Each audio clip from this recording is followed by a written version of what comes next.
Energetika Ljubljana več kot 120 tisoč uporabnikov oskrbuje z daljinskim ogrevanjem in zemeljskim plinom. V ta namen upravlja zelo obsežno in razvejano vročevodno in plinovodno omrežje, ki v skupni izmeri merita več kot 1600 kilometrov. Omrežje daljinskega ogrevanja, ki je največje v Sloveniji in v Ljubljani toploto zagotavlja več kot 55 let, meri skupno okoli 500 kilometrov. Ker njegovi začetki segajo že v 60. leta prejšnjega stoletja, je omrežje, po katerem toplota priteka v številne domove, ponekod že precej dotrajano. Zato Energetika Ljubljana že vrsto let izvaja sistematične obnove omrežja. Kaj to pomeni in kako to vpliva na oskrbo s toploto, se je s Srečkom Trunkljem pogovarjala Slavica Bučan.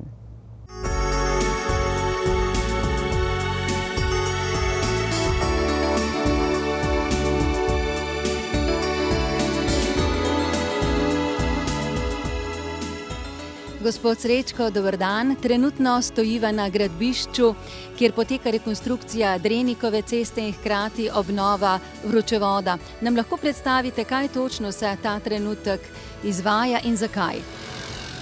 Energetika na območju Drenikove ceste predčasno pred rekonstrukcijo Drenikove ceste obnavlja vročevodno omrežje in pa plinovodno omrežje. Istočasno se obnavlja tudi vodovod in polaga elektrokabelska kanalizacija.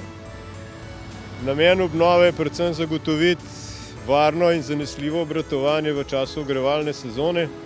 Treba je vedeti, da je vročevod star 45 let in po 45 letih ne moramo več zagotavljati brez tega, da ga obnovimo, da bo varno in zanesljivo obratoval. Kje vse še trenutno potekajo obnovitvena dela?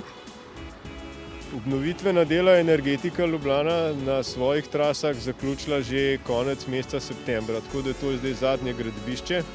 Imamo še manjšo obnovo plinovodnega omrežja, ravno tako v okviru sočasne gradnje na Prulah.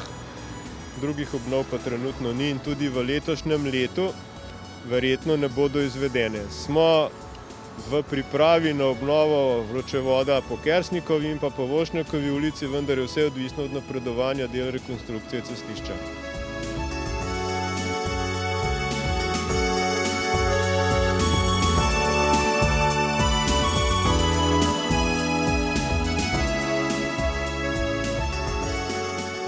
Ogrevalna sezona se je že začela, obnovitvena dela zagotovo prinašajo tudi določene prekinitve preskrbe. Kako dolge so te prekinitve in kolikšno težavo lahko predstavljajo uporabnikom? Prekinitve oskrbe so odvisne od obsega del, ki jih izvajamo. Mi, kjer se le da, izvedemo neke bypasse, da zagotavljamo oskrbo tudi takrat, kadar se obnove izvajajo. Te prekinitve so lahko dolge od nekaj ur do enega dneva, redko kdaj so daljše od 2 dni. Na območju Drenikove smo imeli do zdaj 2 prekinitve po 2 dneva, načrtujemo še eno prekinitev za 3 dneve, potem pa bo prekinitev na tem delu konec.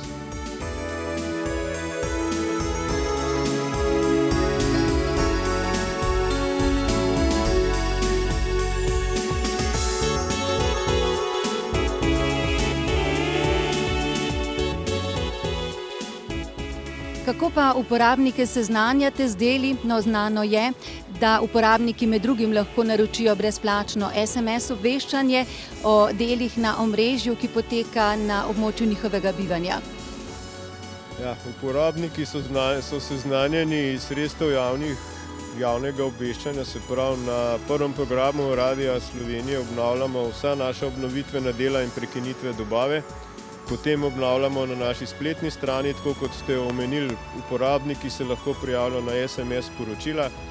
Večjim in pomembnejšim odjemalcem, kot so šole, vrtci in podobne ustanove, pošljemo tudi ali pa raznesemo osebna obvestila in pa na vseh objektih, kjer imamo vzdrževanje toplotnih postaj, prav tako naredimo osebno obveščanje o prekinitvah dobave toplote.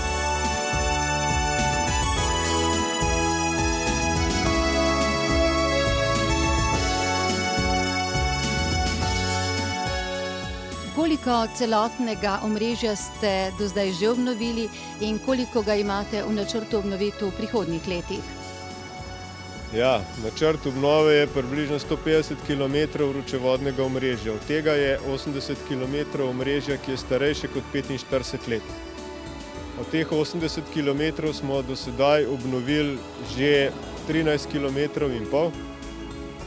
in načrtujemo v vsakem od naslednjih let obnovo 3,5 do 4 km vročevodnega omrežja, da enkrat spravimo to starost pod 40 let.